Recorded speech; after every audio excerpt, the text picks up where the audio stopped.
사랑하는 시흥동산교회 성도 여러분, 좋은 아침입니다. 우리 주님께서 우리에게 주신 은혜, 어떤 말로 다 표현할 수 있을까요? 하늘을 두루마리 삼고 바다를 먹물 삼아도 다 기록할 수 없는 그 은혜. 분명한 것은 인간의 그 어떤 언어로도 그 은혜의 깊이와 넓이를 다 표현해낼 수 없을 것입니다. 그 큰 은혜가 이미 우리에게 부어져 있음을 기억하면서 담대함을 가지고 오늘 하루를 승리하시기를 축복합니다. 미국 선교사님들이 처음에 조선 땅에 와서 들어와서 보니까 조선 사람들이 아주 간단한 병에도 목숨을 잃어가는 것을 보았습니다. 쓸 수 있는 약이 없고 제대로 치료를 받지 못해서 죽게 된 것이죠. 그래서 어떻게든 미국에서 의약품을 될 수 있는 대로 많이 확보해서 가져오려는 노력을 기울였습니다. 그러던 어느 날 한 양반이 선교사님을 조용히 찾아왔습니다. 그리고 자신의 몸을 보여주는데 온몸에 심한 종기가 나서 골마가고 있었습니다. 교회를 다니지도 않았고 또 믿는 사람들을 핍박하던 사람이었어요. 하지만 자기 몸이 그렇게 아프다 보니까 선교사님을 찾아온 것입니다. 선교사님, 보시다시피 제 몸이 이렇게 심한 종기가 생겼습니다. 낫질 않습니다. 듣자 하니 선교사님에게 좋은 약이 있다고 하던데 제가 그 소문 듣고 이렇게 염치불구하고 찾아왔습니다. 저를 좀 도와주십시오 하면서 사정을 하였습니다. 그러자 선교사님이 페니실린을 건네주면서 이것은 최근에 개발된 항생제입니다. 이걸 드시면 몸이 금세 나을 겁니다. 이렇게 얘기를 했어요. 미국 선교사님이니까요. 아이고 선교사님 감사합니다. 엄청 귀한 약이겠네요. 그럼 이 약값으로 제가 얼마를 드리면 되겠습니까? It's okay. 괜찮습니다. 공짜예요. Free. 그냥 가져가세요. Take it. 에? 공짜라고요? 공짜라는 소리에 이 환자는 좀 어리둥절했지만 일단 약을 받아 나왔습니다. 그런데 그가 집을 향하면서 드는 생각이 아니, 약은 비쌀수록 좋을 건데 왜 이걸 공짜로 주지? 내가 평소에 자기들을 못 살게 구니까 그냥 가짜 약을 준 거였구만 하면서 이상한 결론에 이르렀습니다. 그리고 그 약을 먹지 않고 그 귀한 약을 다 길에다 버렸다고 합니다. 이 꽉 막힌 양반이 쓸데없는 의심이 일어나서 그 귀한 약, 달리 구할 수도 없는 그 생명 살릴 약을 다 버렸으니 병은 점점 더 심해져 갔겠죠. 예수 그리스도를 통한 구원의 은혜도 마찬가지입니다. 구원은 공짜입니다. 하지만 공짜라고 해서 싸구려가 아닙니다. 우리가 값을 지불할 수 없기 때문에 공짜로 주신 것입니다. 우리에게 요구되는 것은 그 구원 주신 분을 믿는 믿음뿐이죠. 이 땅에 살아가면서 예수님을 알게 되고 만나게 되고 또 믿게 되어서 영원한 생명을 가지고 산 것이 얼마나 큰 은혜인지 그 은혜를 입은 자답게 오늘 하루가 기쁨과 감격으로 충만하고 담대함과 자신감으로 승리를 이루는 하루가 되길 주님의 이름으로 축복합니다.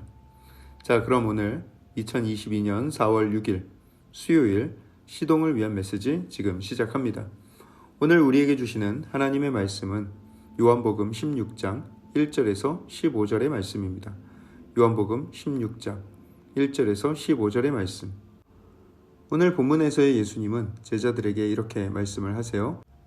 내가 나중에 떠나고 난 다음에 너희들이 실족하지 않게 이 얘기를 해줄게 하면서 말씀을 시작하고 있습니다. 앞으로 너희들한테 실족하고 시험될 일이 생길 텐데 너희들 그런 일이 생겨도 당황하지 말고 이 방법대로 해라 라고 말씀을 하고 있는 거예요.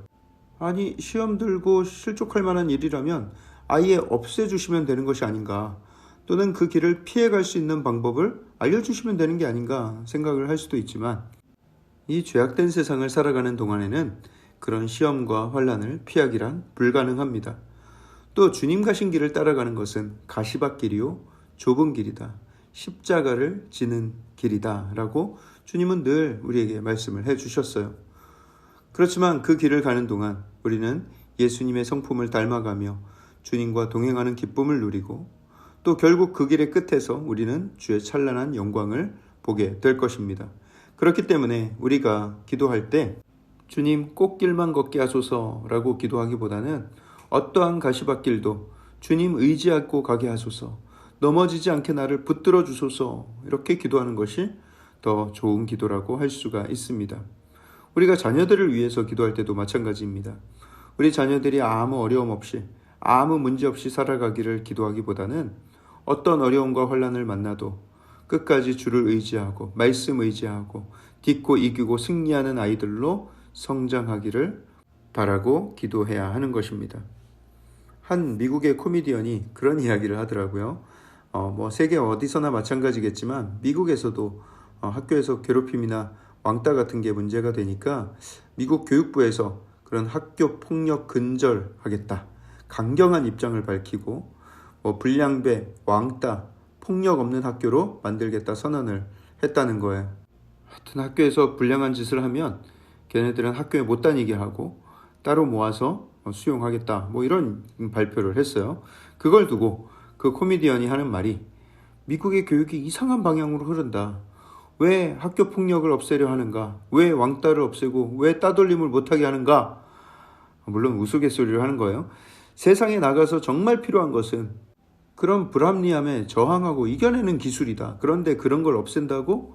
수학 문제는 푸른데 상사가 아침에 자기 인사 안 받아줬다고 질질 짜면 사회에서 그런 사람을 누가 받아주겠는가? 왜 요즘 아이에게 비반이 생기는 줄 아나? 걔네들 간식 사 먹을 돈을 뺏어갈 일진들이 없어서이다. 이렇게 이야기를 하더라고요.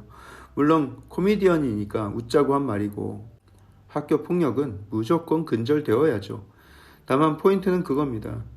우리는 아무런 어려움과 두려움이 없이 걱정 근심 없는 그런 삶을 살고 싶어 합니다만 이 세상에서 그런 삶은 없을 테니 오히려 그런 시련을 만났을 때 시련을 어떻게 없앨까를 고민하기보다는 어떻게 헤쳐나갈지를 알고 배우며 살아가는 것이 더 중요하다는 것입니다. 예수님은 말씀하십니다. 사람들이 너희를 유대교 문화에서 출교시키게 될 것이다. 이것은 유대교 문화에서 사는 사람들에게 사형을 선고하는 것이나 마찬가지입니다. 떳떳한 삶을 살다가 갑자기 신용불량 불법 체류 외국인 신분이 되어버리는 그런 것과 똑같은 거예요. 직업도 잃고 가정도 잃고 모든 사회생활이 불가능해지는 것이죠. 또 사람들은 너희를 죽이려 하면서 그것이 하나님을 섬기는 일이라고 생각할 것이다. 그들이 그런 일을 벌이는 것은 나와 내 아버지를 잘 알지 못하기 때문이다. 지금 내가 떠나는 마당에 너희 마음에 근심이 가득하구나. 하지만 내가 떠나는 것이 너희에게 유익이다. 내가 떠나야만 보혜사 성령님이 오실 것이다. 내가 떠나지 않으면 성령이 올 필요가 뭐가 있겠느냐. 내가 떠나고 성령께서 오시면 죄에 대해서, 의에 대해서, 또 심판에 대해서 책망하실 것이다. 너희들은 어떤 문제가 있을 때마다 나를 찾고 나를 의지했지만 이제는 너희 안에 있는 성령을 의지하여서 너희가 직접 너희 삶의 현장에서 그 성령의 능력을 드러내며 살 것이다. 이렇게 말씀을 해주시는 거예요. 그러면서 또 말씀하시죠. 내가 너희에게 알려주고 싶은 것이 많지만 지금은 너희가 다 감당할 수 없을 것이다. 하지만 성령이 오시면 너희를 진리 가운데 인도하실 테고 또 장래일도 알려주실 것이다. 그렇습니다. 우리는 기도할 때 장래에 대해서 알려달라고 기도하는 경우도 많죠. 내가 어떤 길로 가야 합니까? 하나님 이 길이 옳습니까? 이 길이 복으로 향하는 길입니까? 환난으로 향하는 길입니까? 하지만 우리가 지난 TGIF 월십에서도 나눴듯이 우리는 좋은 길이라서가 아니라 부르심의 길이기 때문에 가야 하는 것입니다. 환난을 만날 수도 있는 길이라도 그 길이 하나님이 부르시는 길이라면 순종하고 충성된 마음으로 가야 하는 것이죠. 그때 하나님은 그 길 위에 동행하시며 하나님의 권능을 보여주실 것입니다. 오늘 하루가 꽃길을 걷는 하루가 되길 바라기보다는 주님이 함께 해주시는 하루가 되길 바라며 살아가는 저 여러분들 되길 주님의 이름으로 축복합니다. 사랑의 하나님, 은혜를 감사합니다. 오늘도 이렇게 아름다운 하루를 허락하여 주시고 주님 주시는 은혜 안에 살게 하신 것을 감사합니다. 하나님, 우리가 삶에서 고난을 만나기를 꺼려하고 어려움 당하는 것을 너무나도 싫어하는 경향이 있지만 하나님 오늘 말씀을 통해서 깨닫습니다. 하나님의 부르심의 길을 갈 때 그 고난의 길, 십자가의 길을 기꺼이 순종하면서 나아가는 우리의 삶이 되게 하여 주시고 우리가 단지 평탄한 길을 바라며 어려운 길을 피할 것이 아니라 어떠한 길이라도 주님 가신 길을 순종하며 나아갈 때에 주님께서 동행하시고 주님께서 성령의 능력을 베푸실 것을 기대하며 나아가는 우리의 삶이 되게 하여 주시옵소서. 어떤 어려움과 환난과 시험이라도 하나님 밟고 이기고 승리할 수 있는 능력 주실 줄 믿습니다. 그 능력 의지하여 오늘 하루 승리하게 하여 주시옵소서. 모든 말씀 살아계신 예수 그리스도 이름으로 감사하며 기도합니다. 아멘.